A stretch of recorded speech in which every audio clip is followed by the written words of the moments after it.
I just want to start by showing you some images of colored pencil drawings because you guys are going to be doing this with your cephalopods, and this is what makes or breaks these images. So this is a image by Vladimir Stankovic, and it's a little pixelated when I blow it up. I'll apologize, but I wanted you to see how there are areas of colors that overlap and weave in together. There's really no spot that has just one color. He handles colored pencils beautifully.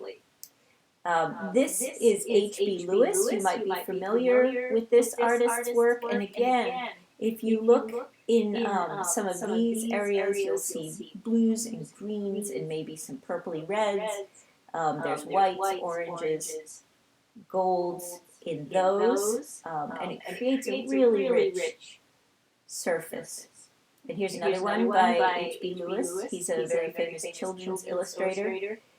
If you think about it, this is white, so this is not white, but it's kind of pinky, but you still get the idea that it's like a misty, foggy, snowy kind of morning. So, I am going to pin my phone image so that you guys can see it on a large screen and follow along. Can everybody hear me okay? Yeah, we can hear you. Okay, good. Sometimes I never know what's going to happen when I do the phone and the computer. So this is one of my examples, and we're going to learn how to blend some colored pencils today so that you can create these effects of having something look translucent, like this is a wing, and where it overlaps the shell. You want to make it look like you can sort of see through it. So this is one way that's really going to help us do that. So let's all start by drawing an oval on a page in your sketchbook. Not too big, not too small.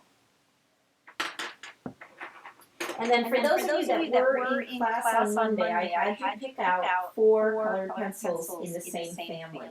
And I have 4 blues here. And what you're going to do is test them to see how dark they are and to see what order they're going to go in. Ooh. Press too hard, broke the tip of that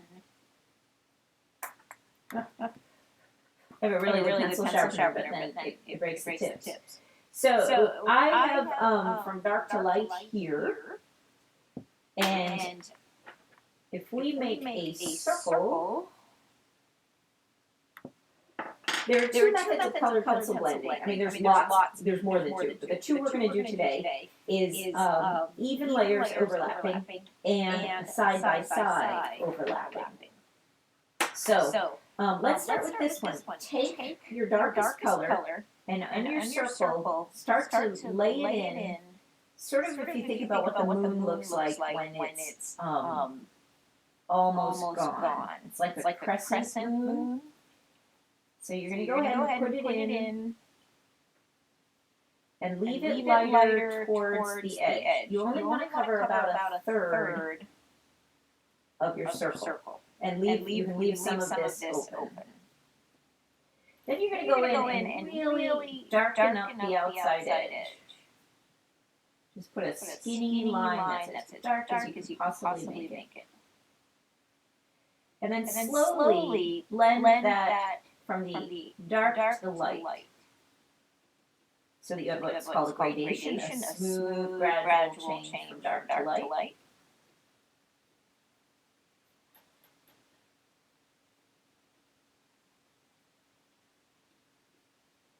And a lot of working with colored pencils is just practice on how light or how dark to press. So that outer band should be really dark, kind of like the snow bands on the radar last night. Then you're going to take your next color, and you're going to start in where it's faint, and you're sort of gently going to press down.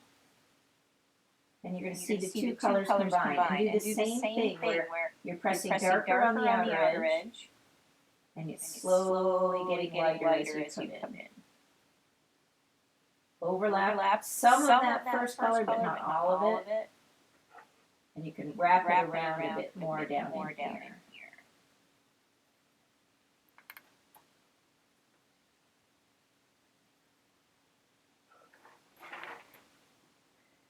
So starting out pretty heavy-handed. I'm not pressing hard enough to make creases in my paper. But I am pressing just enough to sort of smooth the drawing and fill in any of the light spots, any of the bumps. When you do this one, you're going to wrap it around a little bit more, starting to close off the edge of that circle a little bit. Then you can come back in and make it a little darker. But you should never have a hard line or a hard edge between the two.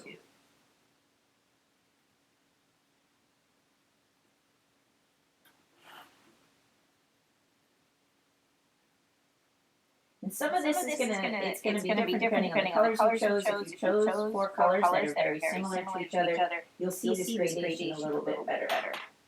I'm going to take my third color. Do the same thing. Starting in a little ways. Pressing down a little bit to blend it, and then lightening up as I go in.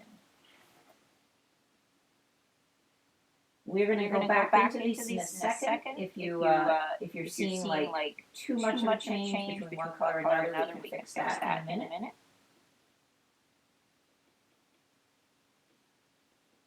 This blue is a little warmer blue than the previous color, so. You should end up with kind of an off-center white spot when you're done, so don't fill it in completely.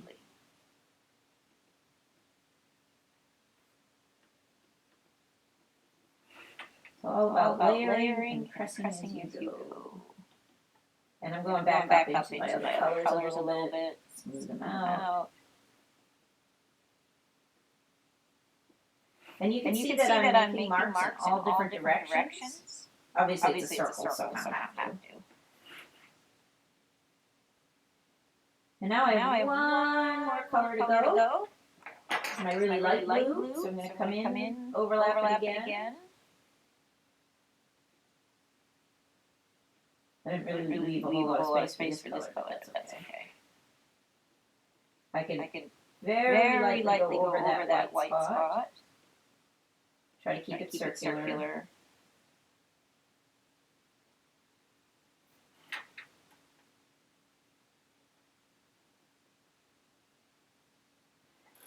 Now it looks like I need to go back to my darkest color and bring some of that down in, because I knew that when I picked out these colors, because there's this huge jump from the first to the second one. I don't have as broad a range of colors here in my studio as we do in the classroom. So I'm just going to go back in, sort of smooth it out, maybe press a little harder, get it nice and shiny.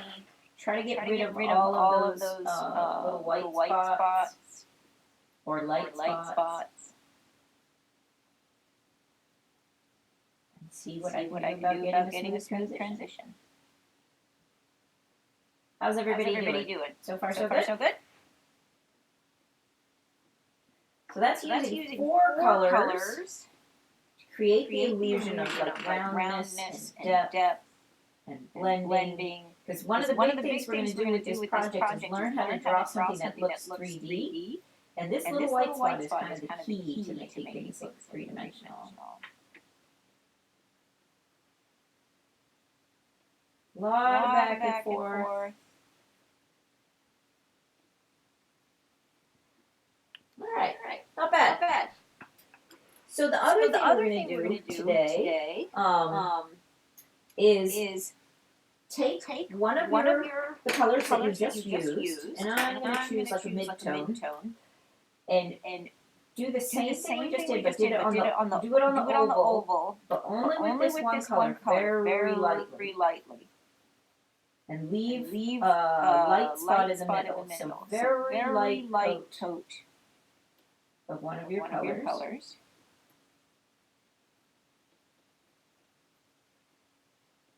You can do hatching, which are marks that look like this.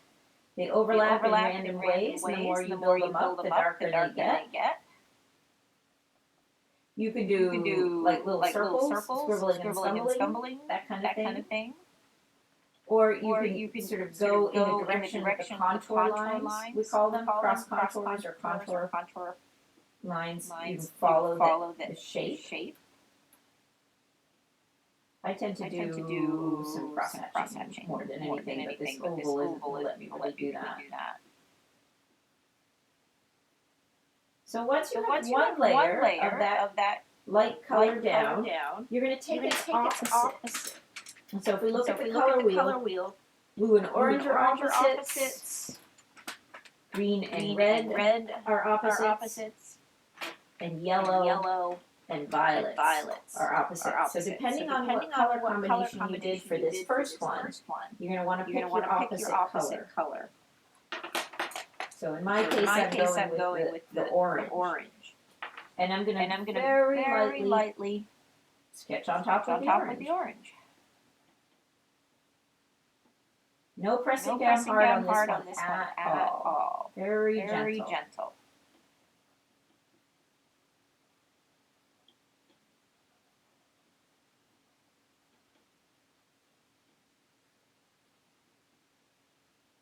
So using complementary colors at the same time will give you sort of a neutral color, kind of a browny thing. It doesn't make the prettiest color, but it gives you a more interesting color than if you just stuck with one color family. And you can do this with analogous colors. So I could do this with reds, yellows, and oranges if I wanted to get a really beautiful kind of orange color. That would work.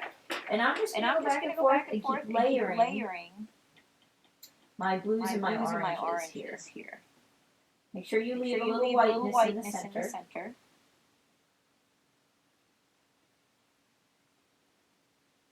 And each layer is smooth and even and not pressing too hard.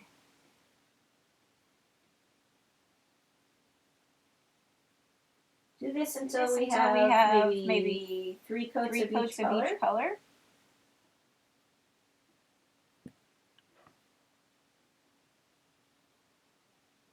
And if you want, you can start on like the third layer of each. You can start to make the outside edge just a teeny bit darker. Try to keep from having a stripe.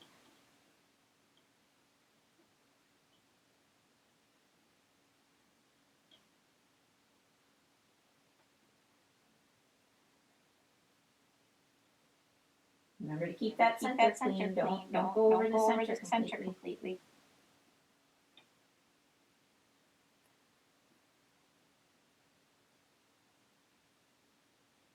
Vary the direction of your lines so you don't end up with any obvious lines showing up.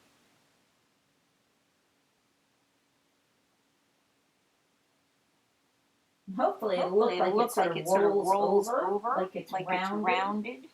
If we get it a little darker on the edge.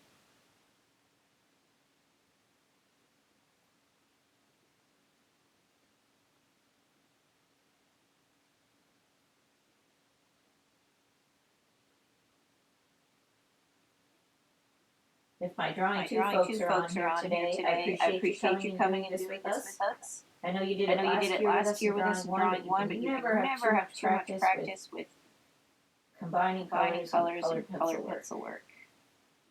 So that was my third layer of blue.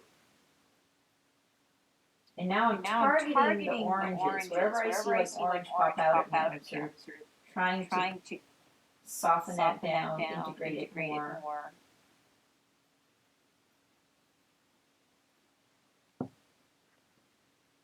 Do a little bit more on my edges, and then we're going to get to work with those white and cream color pencils I had to pick out.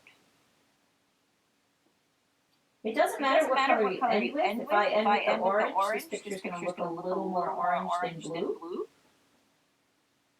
If I end with the blue, overall it will look a little more blue.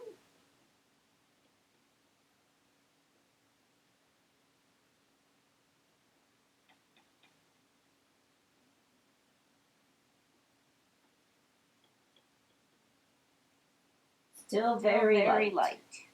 Little Little heavier on the edge, maybe, but not much.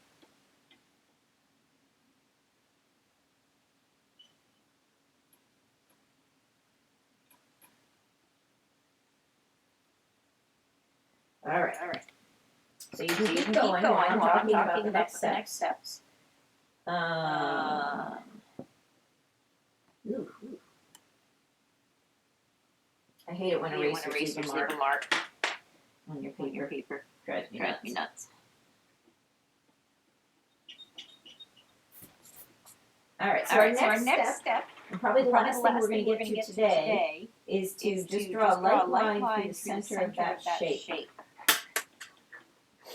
And on the top part, I want you to use your white pencil and go over it and smooth it all out. Top or bottom, it doesn't matter. Because I'm doing this upside down for you. I'm going to do this part. So you can use a white colored pencil as a blender. And you'll see what it does. It sort of smooths out the colors, mixes them in. But it also lightens them. So it works beautifully if you want something that is going to be overall a little paler than what you've drawn, and you want to smooth it out, even it out. On the top, I had people who were in class the other day choose another sort of pale neutral from our colored pencils. So it could have been like a cream color or a pale peachy color or even a gray. And I want you to use that, or if you have your own colored pencils and you have something like that, I want you to use that on the other side and see how it affects the color differently. If you don't have these colored pencils, don't worry about it. We can get it done in class, or I can loan you some to take home. If you're fully remote, I can send a packet home for you.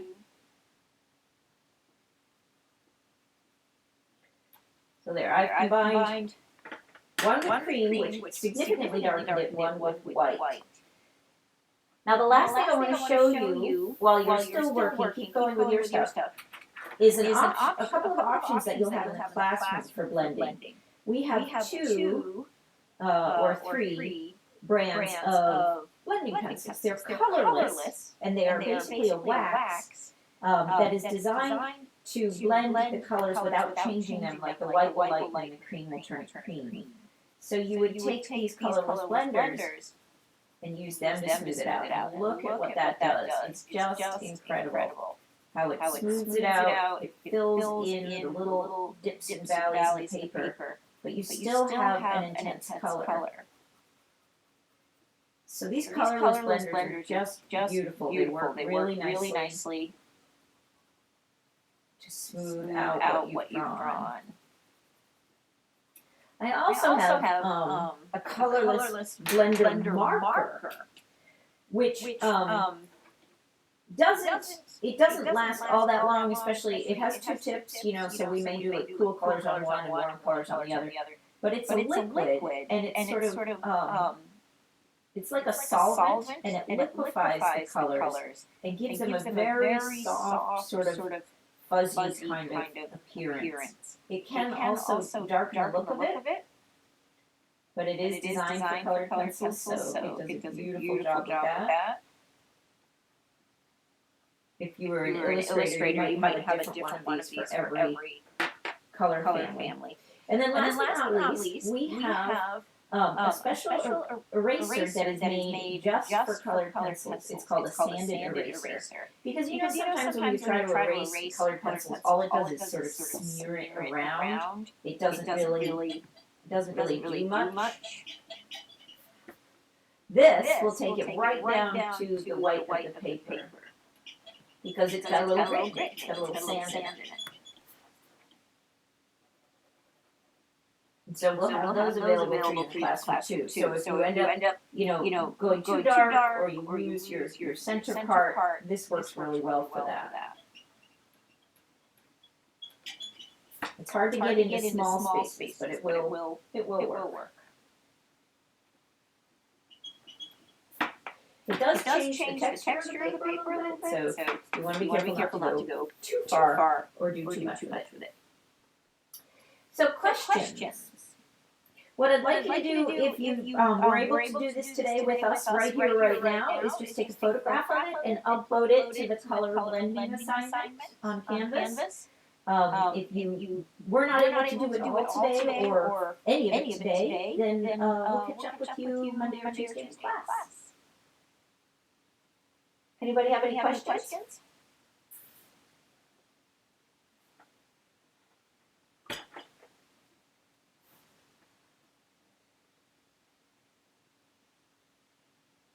Is that one? No. If you don't have any questions, then that's our session for today.